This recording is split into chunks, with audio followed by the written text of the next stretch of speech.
the impending collapse of Venezuela. This is a video reaction, and today we discuss.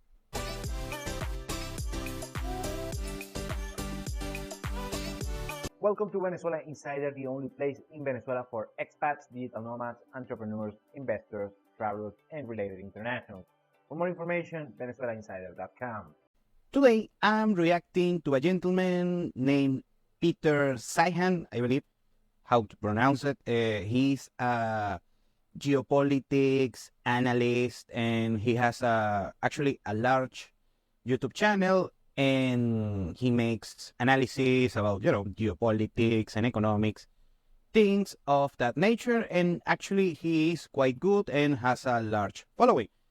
And this particular gentleman, I never heard about him. I just recently watched a video, an analysis that he did on Venezuela, that he titled it The Impending Collapse of Venezuela. And today I'm gonna give my take on his particular analysis. First, I like to give credit when credit is due. This particular gentleman, I can tell that he did a homework. He did not go the easy route of just saying Venezuela was rich and socialism destroyed Venezuela. He never mentions the word of socialism or communism, and mostly he talks about government mismanagement and that kind of thing. He didn't hold back on that particular regard, but he said a lot of things. Actually, I can tell that he did a homework.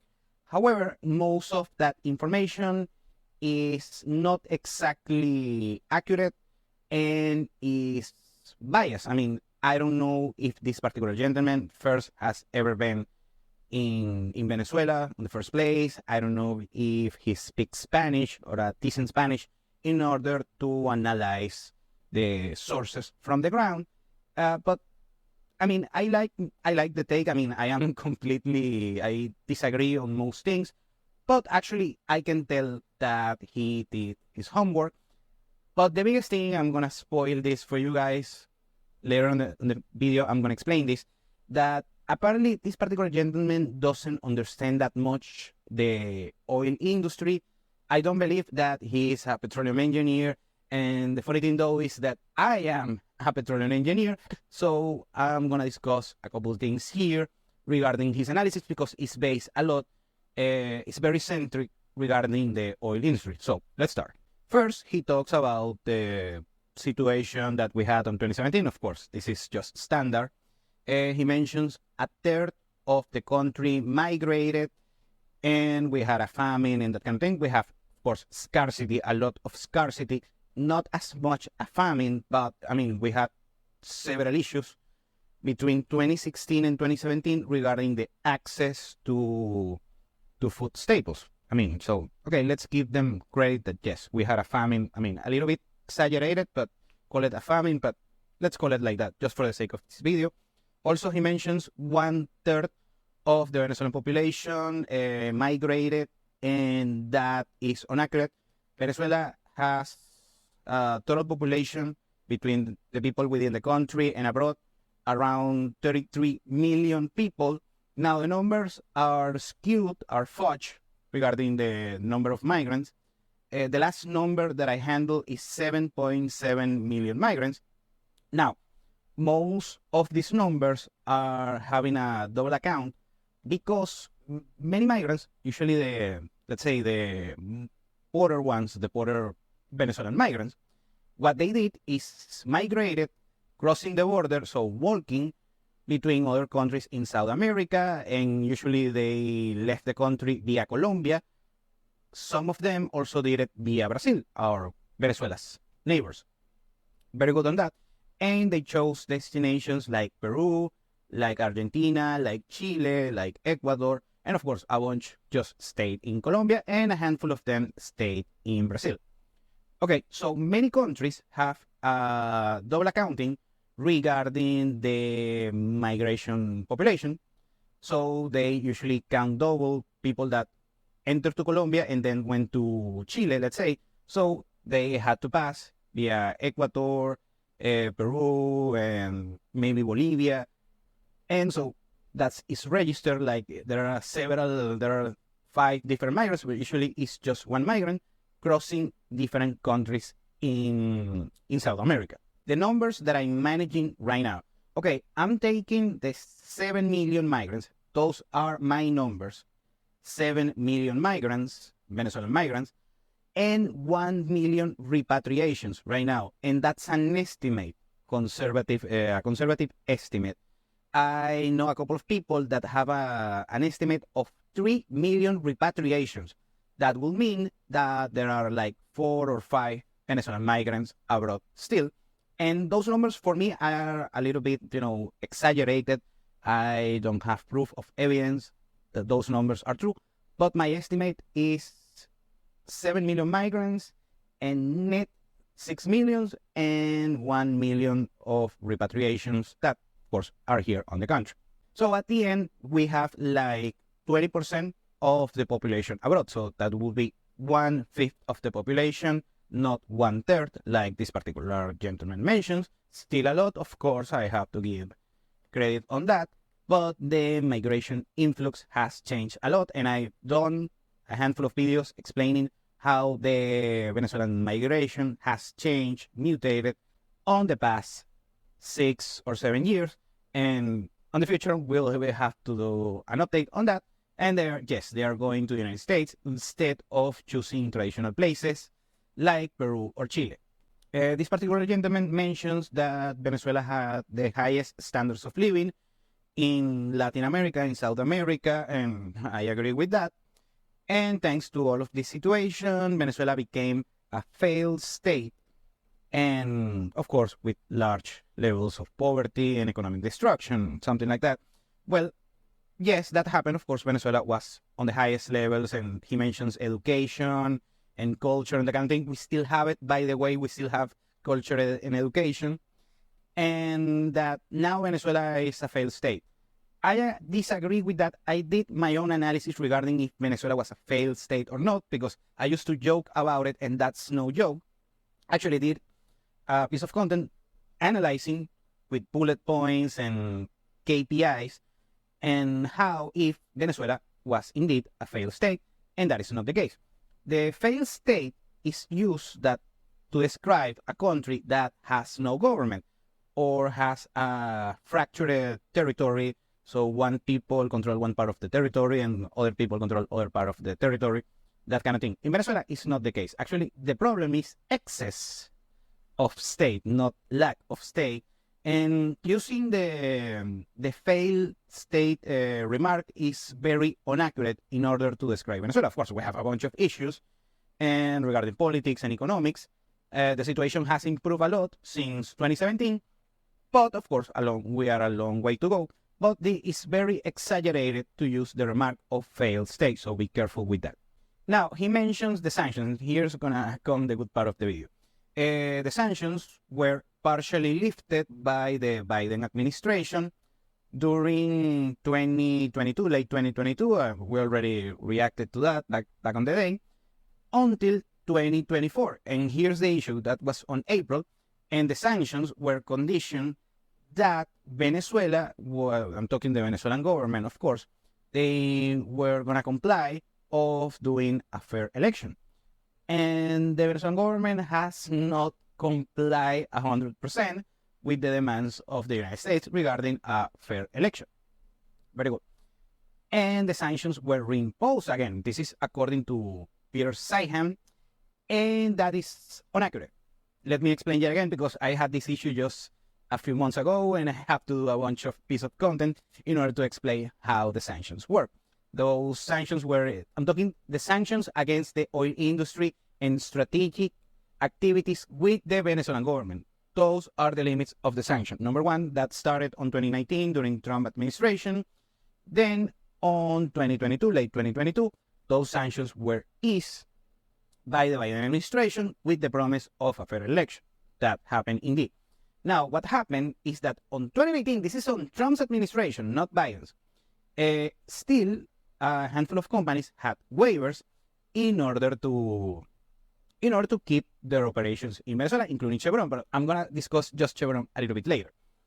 On 2022, there is an easing of sanctions, so several companies abroad, multinationals, want to invest in the Venezuelan oil industry and other strategic industries within the country, and a handful of them join Chevron. Chevron expands further their operations in the country, and other multinationals starts joining in order to get the license. That here's the key: in order to not be affected by the sanctions. If you're a multinational doing business with the oil industry, with the government, you need a sanction by the Treasury Department. You need a waiver and a license by the Treasury Department. And several companies had it. Then on April, and I discussed this particular gentleman, he didn't read what happened with the sanctions reimposing, is that basically the Venezuelan government just got a slap on the wrist. The only limitation is that the Venezuelan government, the companies abroad, the multinationals, cannot have joint ventures when the Venezuelan government has over 50% stake on such joint ventures.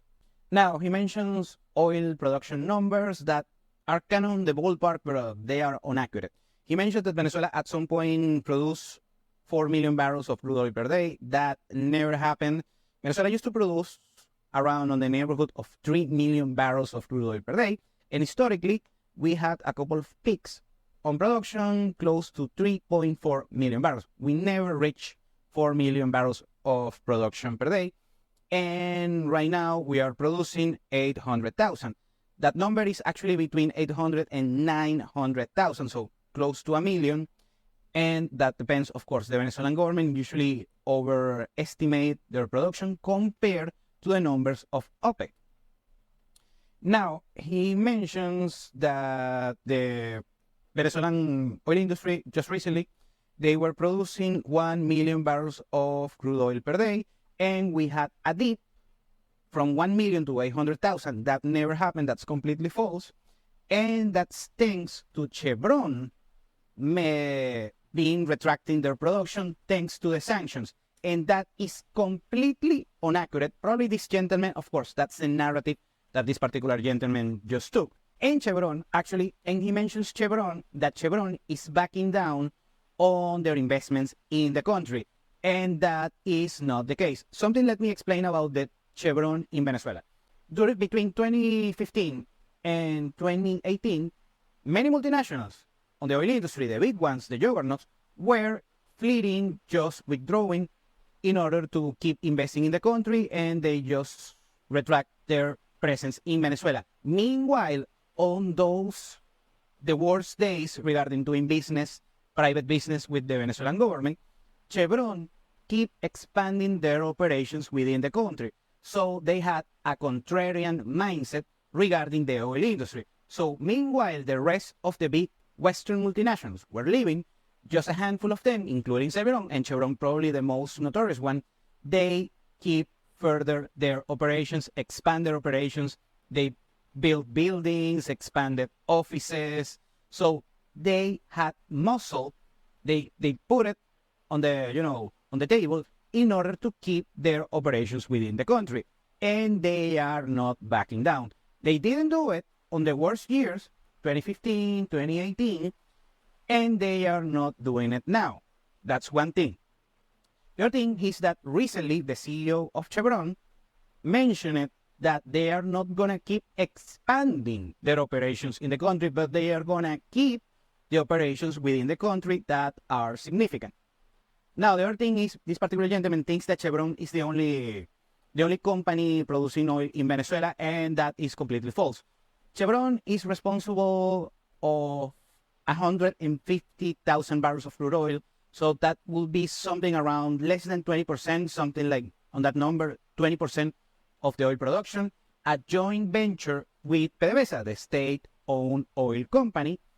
The other 80% of the production within the country is over 80% actually, are responsible of PDVSA joint ventures with several other companies. Most of them are multinational companies. Other thing, this is regarding the United States. He mentions that the green policies, the ESG, thanks to that, the Biden administration is encouraging oil production abroad, but implementing ESG policies, green energy policies, on U.S. soil.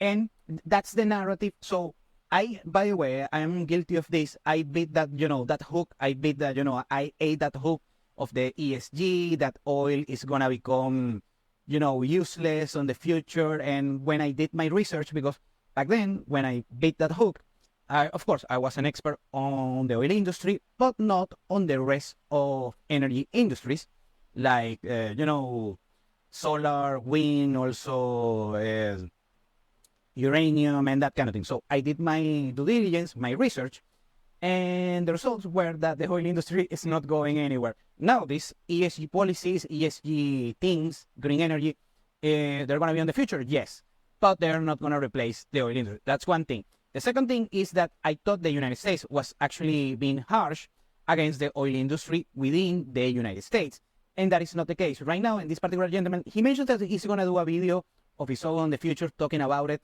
and I'm going to watch it because I thought the same.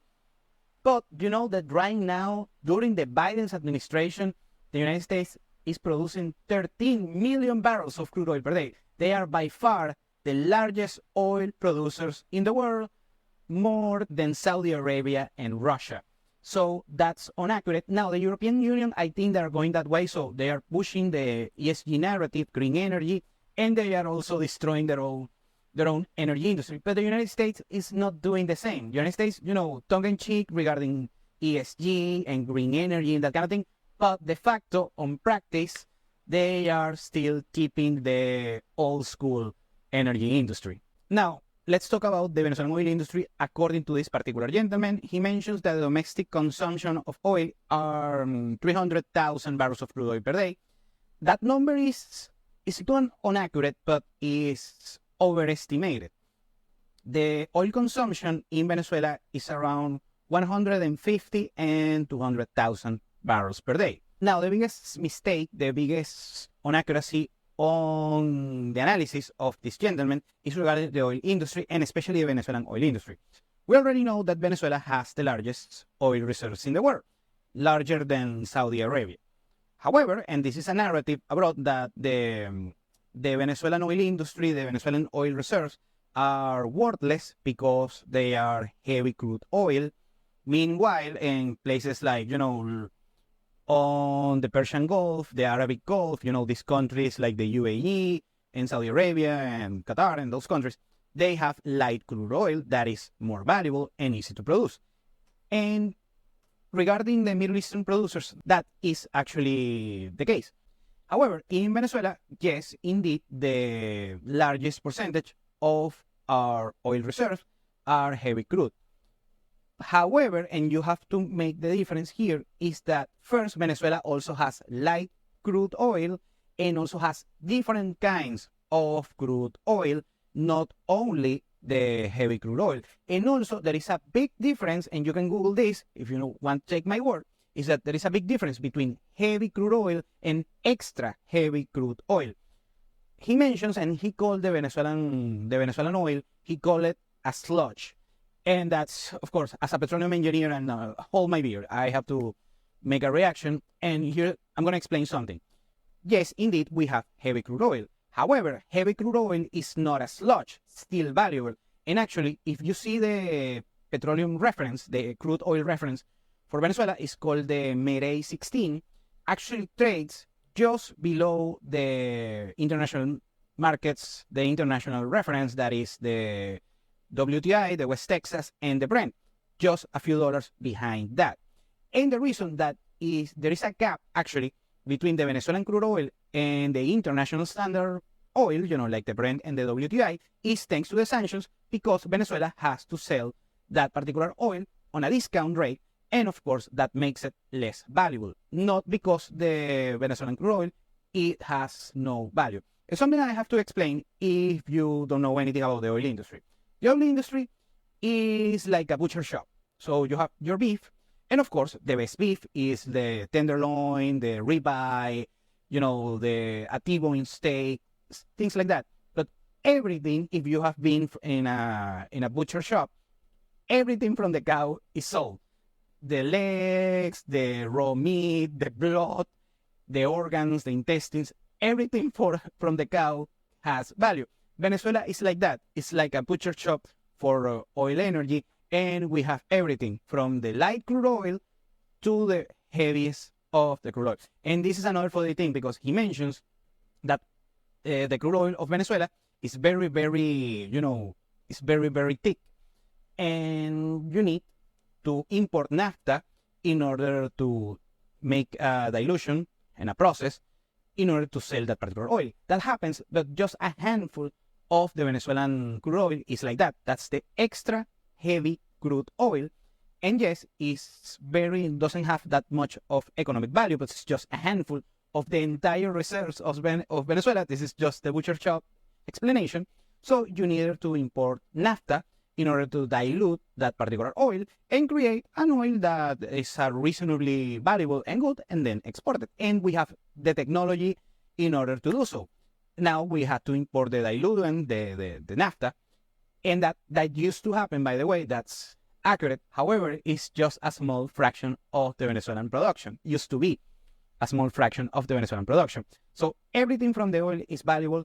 Many people, Venezuela has a very strategic importance, and the Venezuelan crude oil is valuable. Salt is just like everything else in life. Of course, the Saudi oil is lighter, is more valuable, is easier to produce. But the Venezuelan oil is valuable, not as valuable, but it's very valuable. And you can sell it, you can export it. And I mean, it's funny. This particular man, of course, I have to take it with a grain of salt because this particular gentleman is not an expert on the oil industry, I can tell. He's not an engineer. I am, so that's why I have to react to this thing. Probably he's an expert on geopolitics, so he's better than me on that regard, so I'll say that much. But the main point is the Venezuelan oil is valuable regardless of the situation. And another thing is that the Venezuelan oil industry has over 100 years old. Is decades older than Saudi Arabia and other of the OPEC oil industries. So Venezuela is not this banana republic that just discovered oil and needs infrastructure. We have the infrastructure. We have refineries. We have oil wells. We have pipelines. We have the know-how, and this is the other thing. He mentions that Venezuela doesn't have human capital. That happened indeed on 2002. Hugo Chavez fired a bunch of the high-ranked people in PDVSA, the state-owned company, because they attempted to do a coup against him. Of course, he fired him, and that was a bad move by Chavez. Of course, that's true. But we still have a bunch of people. We still have a bunch of smart people and very well-prepared people. Now, the conclusion of this particular gentleman that I completely disagree is that the Venezuelan economy is going to collapse, that the thing that we had on 2017, at least he knows that 2017 was the worst of the crisis. That just an appetizer compared to what is going to happen in the future regarding the Venezuelan economy, because the Venezuelan economy is not going to be able to produce oil and export, and also mentions that we import something around 80% of our food. That is not the number, it's actually 60%, and that number is trending down, by the way, that percentages. And also mentions that most of the valuable people migrated. And if you live in several countries like Peru and Chile, and now in the United States, you know that Venezuela right now is not sending their best people, like Trump says. And like people, the best people. Well, anyway, and we have a bunch of educated people, well-educated people, white-collar professionals, engineers. I'm an engineer. Also, I have a bunch of master's degree studies and that kind of thing. Well, I mean, nobody cares. The point is that we still have a bunch of talented people, good people working here in the country, and that the human capital of Venezuela within the country is still very valuable. And the last thing I want to tell that particular man, that why it's not going to happen, because he basically overestimated all of the bad things. He also mentions a bunch of inaccurate or outdated information, and he doesn't know the oil industry, apparently, this particular gentleman. And the last thing that he doesn't understand about the Venezuela situation is that the Venezuelans, we are resilient, and we are smart, and we are creative. But that's not the biggest thing. The Venezuelans, I mean, I cannot explain this, it's hard to explain. but the Venezuelans are going to fight with nails and teeth in order to get the best standard of living possible, regardless if they are here in Venezuela or they are abroad. And they are tough as nails regarding everything that they are very strong-willed. And also regarding the country itself, this is a beautiful country with a lot of good things going on. And it's hard to put it, on GDP numbers, on accounting numbers, on valuations and estimations that this particular gentleman doesn't know because most likely he hasn't been on the country in the first place. Very good. But the worst of the crisis already happened because back then, in 2017, was due to self-inflicted wounds. On this time, those wounds, those self-inflicted wounds, won't happen because the interests involved and the incentives are completely different. And the country, regardless, is just by inertia. The GDP is going to keep growing, maybe with a couple of hiccups back on the way. Very good. So my main conclusion is that first, I have to give credit to this gentleman. I mean, he seems very well educated, well informed. But however, he get very outdated or inaccurate information. I have to give a shout out to this particular gentleman that he did his homework indeed. He did not watch Fox News on an afternoon, and that's just his research. He didn't go that easy route. So I'll give a shout out to this particular gentleman for that. Give credit when credit is due. However, his analysis and his conclusions are very inaccurate, but only time will tell. Thank you for watching Venezuela Insider. Please like, share, and subscribe. Follow us on social media. If you want to work with us, VenezuelaInsider.com. Thanks again and have a nice day.